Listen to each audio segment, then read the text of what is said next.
معروف writer column نگار محترم جناب حفیظ چوہدری صاحب کو صرف 2 منٹ کے لیے تشریف لائیں، اپنے خیالات کا اظہار فرمائیں، صرف 2 منٹ کے لیے۔ آنے والے تمام مقررین سے گزارش ہے کہ بڑے مقررین کے لیے کچھ اپنا وقت سیو کر لیں، اپنے وقت کو مختصر کریں۔ جزاکم۔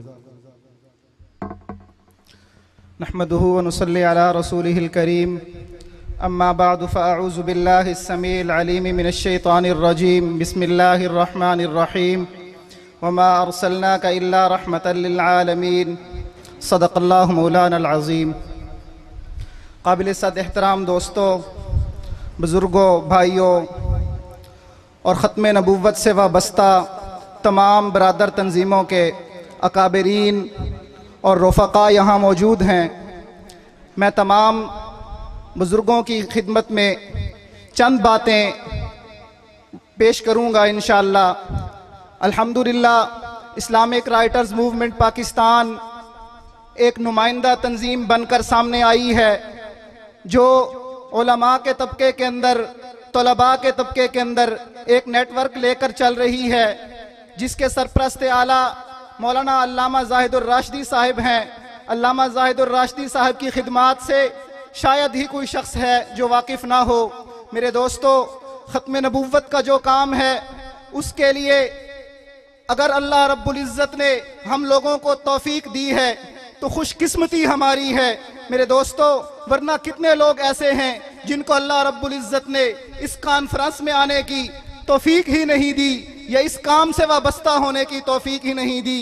میرے دوستو، ختم نبوت کا جو کام ہے، یاد رکھو، ختم نبوت کا تحفظ کرنا، ختم نبوت کا پرچار کرنا ہر عاقل بالغ مسلمان مرد عورت پر فرض ہے۔ اگر آپ لوگ ختم نبوت کے عقیدے سے وابستہ نہیں تو خدا را اپنے ایمان کی تجدید کیجئے۔ ختم نبوت کا مسئلہ ایمان کا مسئلہ ہے، یہ میرا اور آپ کا مسئلہ نہیں، یہ پاکستان کا مسئلہ نہیں، یہ ہندوستان کا مسئلہ نہیں، بلکہ یہ ایمان کا مسئلہ ہے، قرآن کا مسئلہ ہے۔ رسول اللہ صلی اللہ علیہ وسلم کی حیات طیبہ کو اگر پڑھو گے تو آپ کو سمجھ آئے گی کہ ختم نبوت کا عقیدہ کیا ہے۔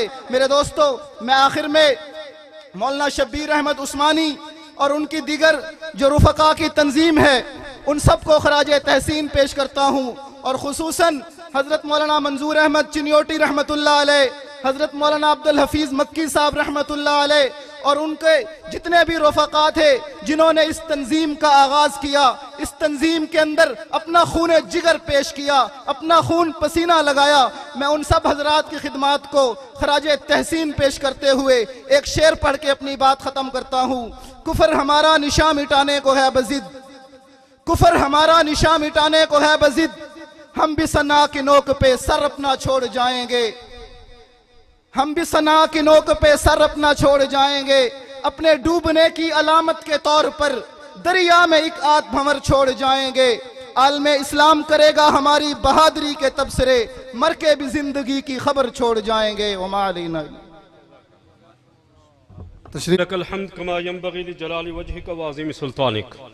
میری خواہش تھی اس بابا کی جو بڈھا آپ کے سامنے کھڑا ہے کہ میں اپنے استاد محترم مولانا فرید احمد حقانی سے پہلے چند لمحوں میں اپنا دال دلیا بیچ کر کے چلتا بنوں، لیکن ظالم سماج کے نمائندوں نے مجھے ان کے سامنے گستاخ کے طور پر کھڑا کر دیا۔ لیکن لیجئے چند کلمات۔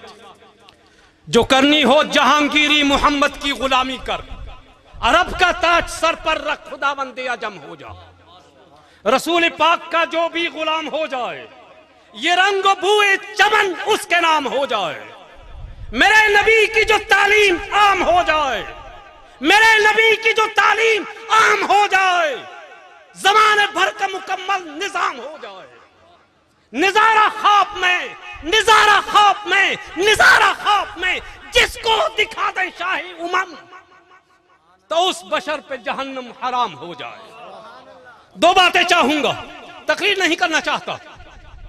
میرے زندگی عام 55 ایئرز اولڈ، میں 55 سال کا بوڑھا، میری زندگی میں 2 سفر تاریخ ساز ہوئے۔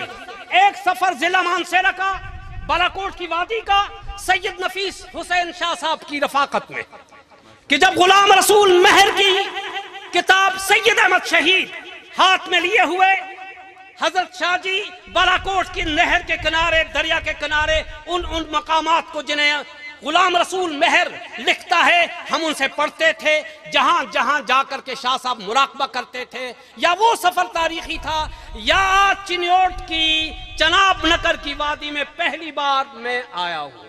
میں نے جو فیل کیا، میں نے جو محسوس کیا، میں نے جب اس راستوں سے گزرا تو میں نے جو محسوس کیا وہ الفاظ کے ساتھ آپ کی خدمت میں پیش کرتا ہوں۔ نمبر 1، میں نے یہاں آ کر کے دیکھا، حالانکہ میرا تعلق کے پی کے سے ہے، پٹھان ہوں، خوچا ہوں، لیکن کے پی کے پہاڑ وہاں سے برکتیں نمودار ہوتی ہیں، وہاں سے سرسبز و شادابی نمودار ہوتی ہے۔ تمہارے پہاڑ کیا کہتے ہیں ربوہ والو؟ یہاں سے تو نحوستیں اسی طرح ٹپکتی نظر آتی ہیں، خون اسی طرح نظر آتا ہے جس طرح غلام رسول مہر کی کتاب پڑھتے پڑھتے پڑھتے شاہ جی کی نگاہیں بیت جایا کرتی تھیں۔ بیائی ہی وہی تصور تمہارا ہے اور ان پہاڑوں کا ہے۔ لہٰذا ایک چیز چاہوں گا، شاید پھر زندگی وفا نہ کرے، لیکن یہاں ایک شخص نے مغرب کے بعد کہا تھا، مغرب سے کچھ دیر پہلے راولپنڈی اسلام آباد سے تعلق رکھنے والا ایک بوڑھا تھا، اس نے کہا تھا کہ اہل قادیان اپنے 1 روپے میں سے 25 پیسے اپنے مذہب کے لیے وقف کر دیتے ہیں۔ اے پنڈال والو، اے شبیر احمد عثمانی کے نام لیواؤ، ان کے عشق میں مرنے والوں، تم نے اپنے 1 روپے میں سے کتنے پیسے ختم نبوت کے حوالے کیے؟ یہ سوال یہ شخص آپ کے دروازے پر نہیں، آپ کے زمین کی عدالت میں دستک دیتے ہوئے آپ سے پوچھتا ہے۔ شاید اگر اب بھی ہم نہ سمرے، جہاں تک یہاں یہ کہا گیا، میں نے سنا یہیں پر مولانا کہ یہاں 50 افراد، 500 گرانے، اتنے گرانے مسلمان ہو گئے، لیکن آپ نیٹو ممالک کو دیکھیے گا، جرمنی کے مضافات میں دیکھیے گا، کتنے پاکستانی نوجوان جو یہاں سے آ کر کے لکھوا کر کے لے جاتے ہیں کہ ہم پر یہ مظالم ہوتے ہیں، یہ مظالم ہوتے ہیں، یہ مظالم ہوتے ہیں، لہٰذا ہمیں نیشنلٹی دی جائے، اور پھر وہ وہیں پر احمدیوں کی دنیا کے نمائندے بن جاتے ہیں۔ میں یہ چاہوں گا چلتے چلتے کہ خدا را اپنی پاکٹ منی کو بھی ختم نبوت کے لیے کچھ ہلائیے گا۔ امید رکھتا ہوں کہ بابا کی آواز آپ کے دروازوں پر دستک دے گی۔ مولانا محمد فرید احمد حقانی صاحب، معذرت کے ساتھ کہ میں آپ کے سامنے اونچا بولا، آئندہ گستاخی نہیں کروں گا۔ شیخ الحدیث مولانا فرید احمد حقانی صاحب بھی تشریف لائے۔ جمعیت اشاعت و توحید و سنہ کے مرکزی رہنما مولانا عصمت اللہ بندیالوی صاحب بھی تشریف لائے ہیں، خوش آمدید کہتے ہیں۔ اسی طرح ثنا خان رسول جناب مولانا شاہد عمران عارفی صاحب بھی آپ کے سامنے جلوہ افروز ہیں۔ اسٹیج علماء کرام سے بھرا پڑا ہے، الحمدللہ وقت انتہائی قلیل ہے۔ میں صرف 2 منٹ کے لیے دعوت دیتا ہوں نعت گو شاعر جناب افتخار فخر صاحب کو کہ وہ آئیں اور ترانہ ختم نبوت پیش کریں، صرف 2 منٹ۔